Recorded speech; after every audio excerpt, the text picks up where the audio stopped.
Արթուն կացեք, միշտ աղոթեցեք։ Միշտ աղոթել մենք ինչպես ենք հասկանում, որ մեր հոգու լիցքավորումը միշտ պետք է տեղը լինի, այսինքն մենք չպետք է լիցքաթափվենք, տեսել եք հեռախոսը, որ լիցքավորումը նստում է, 0 է դառնում, էլ օգտակար չունի, կամ մարդը երբ որ հաց չի ուտում, շատ քաղցածել եմ, չի կարողանում աշխատել։ Ճիշտ այդպես էլ մեր հոգին մենք պետք է լիցքավորենք։ Ցավոք սրտի մենք չգիտենք այդ լիցքավորելու ձևերը։ Որոնք են լիցքավորելու ձևերը։ Դա առաջին ձևը որն է։ Մեր Տերը Ավետարանում ասում է, երբ որ աղոթքի կանգնես, մտիր քո սենյակը, փակիր քո դռները ու լուսամուտները եւ ծածուկ աղոթիր քո Տեր Աստծուն։ Եվ Աստված ինչ որ տեսնում է ծածուկ է, կհատուցի քեզ հայտնապես։ Աղոթքը պետք է առանձնության մեջ լինի։ Պետք է վակուում ստեղծենք մենք։ Ինչպիսի վակուում։ Նախ եւ առաջ մտքի վակուում։ Մենք պետք է մեր միտքը անջատենք։ Չգիտեմ, մտքի անջատիչի տեղը գիտեք դուք, բայց ճարեք, ճար չունեն։ Մեր միտքը միտեղ պետք է անջատիչ ունենա։ Եթե դուք չանջատեք ձեր միտքը, ուրեմն այդ միտքը 24 ժամ գիշեր ցերեկ ինքը աշխատելու է։ Ցավոք սրտի հոգուտ մեզ չի աշխատում, հա։ Իրականում հոգուտ մեզ պետք է աշխատի, մենք պետք է նենց անենք, որ միտքը ճիշտ տեղին միացնենք, այսինքն խրոցին միացնենք, որ տեսնեք միացված է այստեղից ու այսինքն Սուրբ Հոգուն պետք է միացնենք մեր մտքի թելը, որպեսզի գնա այնտեղից լիցքավորվի։ Բայց ցավոք սրտի անընդհատ պոկում է ինչ որ մեկը տանում է ուրիշ տեղ է միացնում, որտեղ համացանցին է միացնում կամ աշխարհին է միացնում ու մեր միտքը սկսում է ուրիշ տեղից սնվել։ Ու այդ ուրիշ տեղից սնվելը սնունդ չի, աղբա։ Մենք չենք լիցքավորում, ընդհակառակ լիցքերը հեռանում են մեզ։ Վերանում է մեր, մենք դատարկվում ենք։ Հələ դու փորձիր պոկել, հանել այդտեղից քո թելը, մցրու քո լարը, մցրու հոգևոր աղբյուրը։ Հոգևոր աղբյուրը ո՞րն է։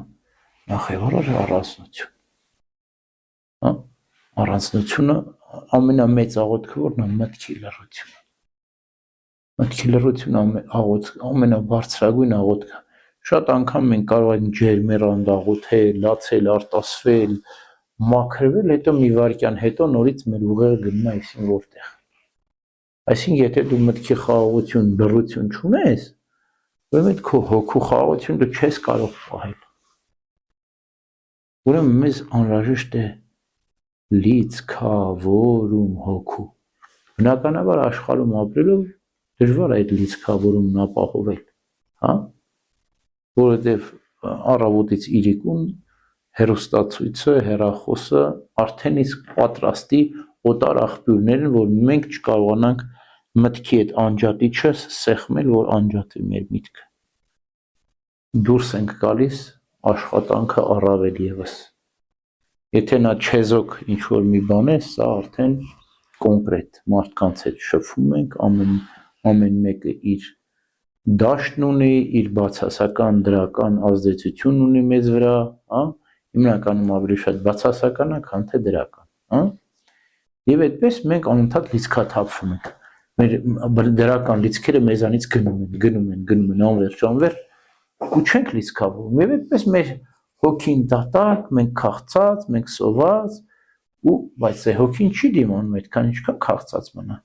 Եվ գալիս են խնդիրներ, կպչուն մտքեր, այսինքն մենք այնքան օտար աղբյուրից լցվեցինք, այդ օտար աղբյուրը մեր մեջ դարձավ չղջիկ, տեսնեք չղջիկ, կպնում է ու մնում է, այդ կպչուն միտքը ինչա գալիս է, կպնում է քո մեջ ու դու այնքան ես թույլ տալիս քո մեջ այդ օտար բացասական բաները, հոռետեսությունը, որ գալիս են լցվում են քո մեջ ու չի գնում, ինչ լավ է, Ինչ խելոք ես դու, որ մեզ սիրում ես, մեզ հյուրընկալում ես, մենք մեծ սիրով քեզ մոտ հյուր կլինենք։ Ինչքան շատ բայս, այնքան կմնանք։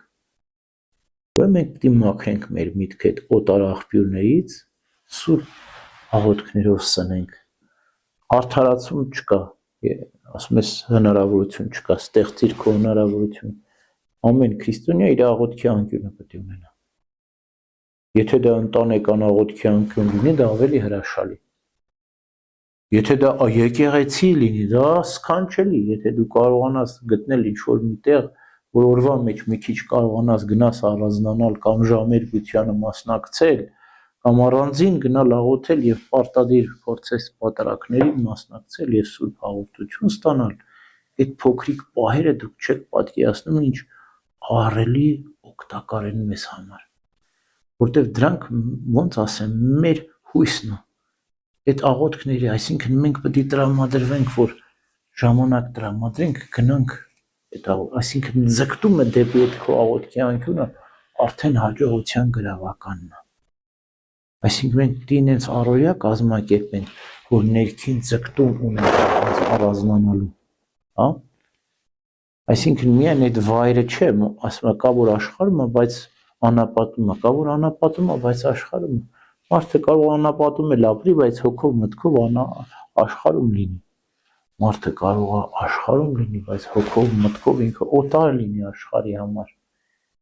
Ինքը այստեղ է, բայց ինչպես Պողոս Առաքյալն է ասում, ապրում է, բայց որպես թե չի ապրում։ Ճաշակում է, բայց որպես թե չի վայելում, հա։ Ոնց կարող ես ճաշակել եւ չվայել։ Պողոս Առաքյալն ասում է, այդպես պետք է լինի։ Հետո վայելքը, ինչպես Սուրբ Գրիգոր Տաթևացին ասում, մարմնին չի վերաբերվում, վայելքը վերաբերվում է հոգուն։ Մարդը չի կարող մարմնով վայելել, կարող է վայելել հոգով։ Ինչը աստվածային խորհուրդը, մտքի թռիչքը,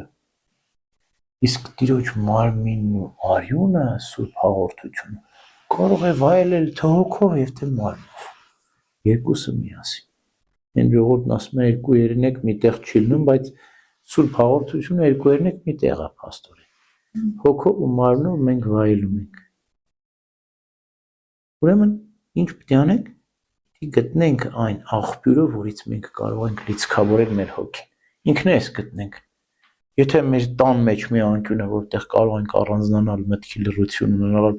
լիցքավորել հոգով, լցվել շատ բարի։ Եթե դա մի եկեղեցի է, որ շաբաթվա մեջ կամ օրվա մեջ 15 րոպե, 20 րոպե, կես ժամ մենք կարող ենք գնալ ժամերգության մասնակցել կամ առանձնական աղոթքանել, հրաշալի։ Իսկ եթե դա մի վանք է, որ արձակուրդներին մենք կարող ենք գնալ, այնտեղ մի շաբաթ մնալ, առանձնանալ, դա սքանչելիք է։